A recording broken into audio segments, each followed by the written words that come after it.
So once again, we have taken control over this channel, and we will guide you through the darkness of the night during this season, and we will discover that sometimes places our subconscious take us are just the places we wish to avoid the most. Horror-Scape by StoryMan-Jack, another 31 Days of Halloween tale. Andrea woke, just like she did every other day of her miserable life. Only today, she was surprised. She didn't know why she was surprised to wake, but she was. As she did every morning, she went over the things in her life she wished to excise. First, her lazy, no-good husband. Andrea looked over to where the fat slob normally lay, but he was out of town at a convention. Harley had been an up-and-comer, a young game designer with the imagination of a true storyteller, and she'd admired him a little bit. He should have been rich a decade ago, but he gave his creations to corpse and to fans without any real compensation. Her home was nice, she had to admit, but a little 4-bedroom home in the suburbs hadn't been exactly what she'd anticipated out of their contract, for that's how she thought of her marriage.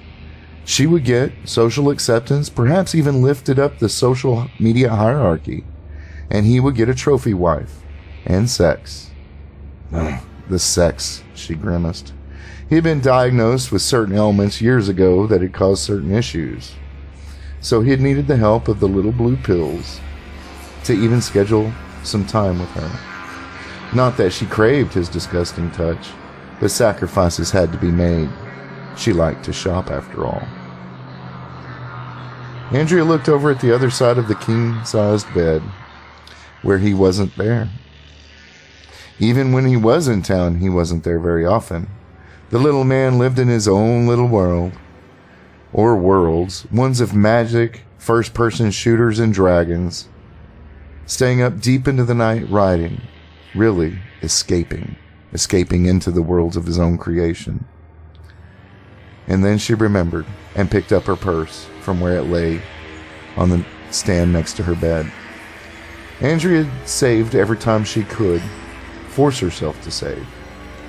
Her addiction to shopping notwithstanding, she'd finally come up with enough money to pay the kid at the university. She needed him to turn some poison, highly deadly poison, into pills that looked like her husband's Viagra.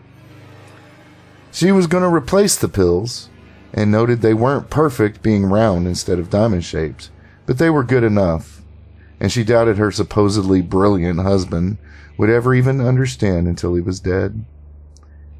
He would have committed suicide in the eyes of the police. Throwing the real ED pills in the toilet, she pulled the lever on the toilet and watched them go down the drain. Shadows around her seemed to grow a shade darker and move slightly in the cool air.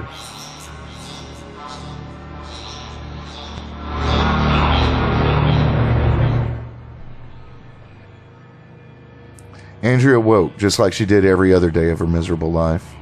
Only today she was surprised. She didn't know why she was surprised at waking, but she was. She stumbled into the darkness to his office, another bedroom that had made into his little workspace. She knew he'd been sleeping on the couch. She went from wall to wall, stumbling, trying to get there where he lay, helpless on that couch. But she had fallen before his bedroom door. The medication, the Xanax, the opioids taking their toll. If only she had had her knife, then Harley would be no more, and she could finally spend the savings and sell whatever ludicrous story ideas he had currently working on. He had been currently working on. But she drank one too many glasses of wine and mixed it with one too many pills of Xanax and her opioids. She looked down at her hands, gripping the soft carpet in her fist. Besides, she whispered in a hoarse voice, as the shadows began to writhe and darken again, I forgot the fucking knife.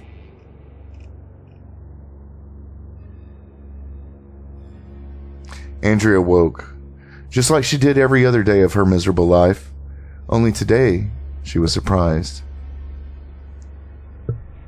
Something struck her, like she was repeating things, like she didn't understand why everything felt so familiar, as if she'd gone through these motions 1,000 times. But she got out of the bed quietly and silently as possible and went over to her bedroom door, listening for a moment, then glanced at the clock beside her bed. The blue digital clock face said 8:13 a.m. Though it should have been normal sunny day, she remembered.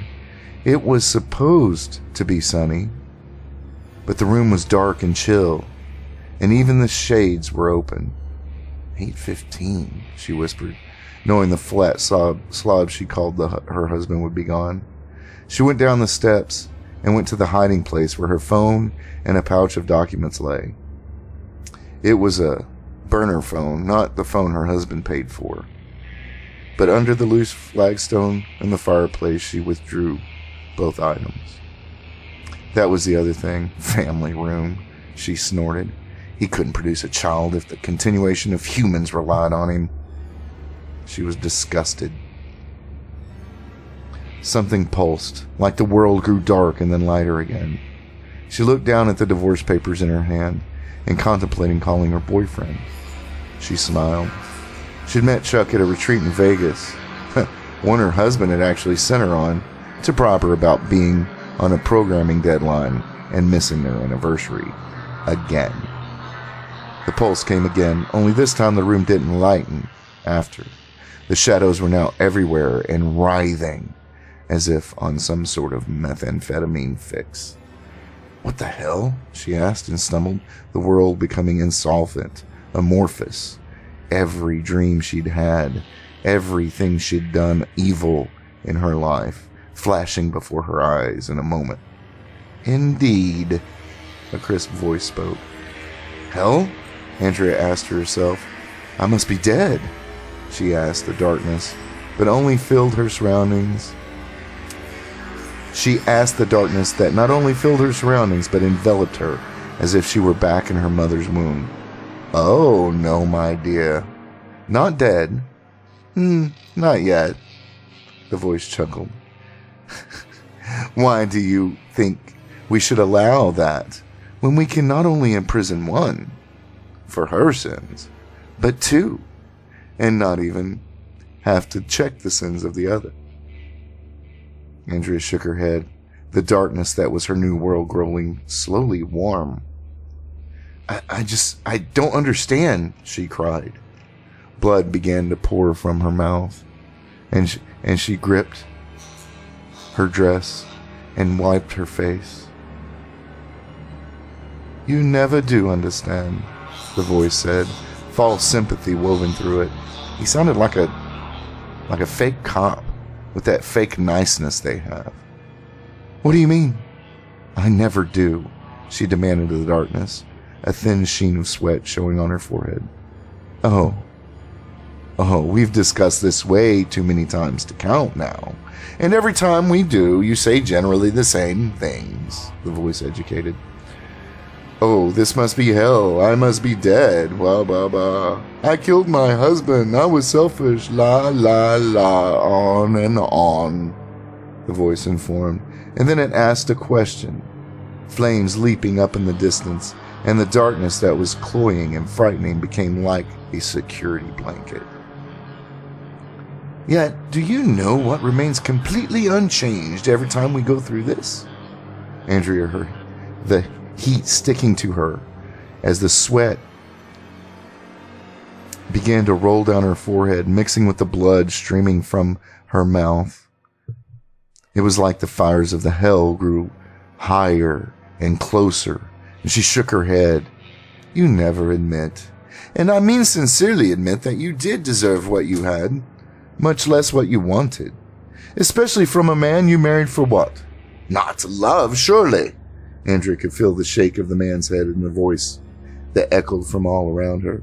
No, it was for monetary gain, for politics, and to impress folks you did not even know. The last was spoken with a sibilant hiss. Anger grew in the woman. Anger at the unfairness of it all. So what? She asked. So what if a woman wants a little more than the world will offer her? So what if I went to take it? A face, one of fire and molten blood, and barely human, shot forward, her body locked and unmoving. She couldn't even grip her dress any longer. And it floated before her and inspected her. The clothes she wore suddenly burst into flame. And though the flames didn't blemish her skin, she felt the pain as the fire had eaten through her very soul. The voice spoke again, and again it came from the darkness, and not from the form that inspected her immobile and naked form. And now naked form.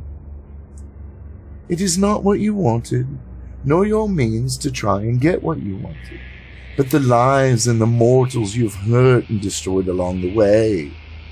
Why are humans so obtuse?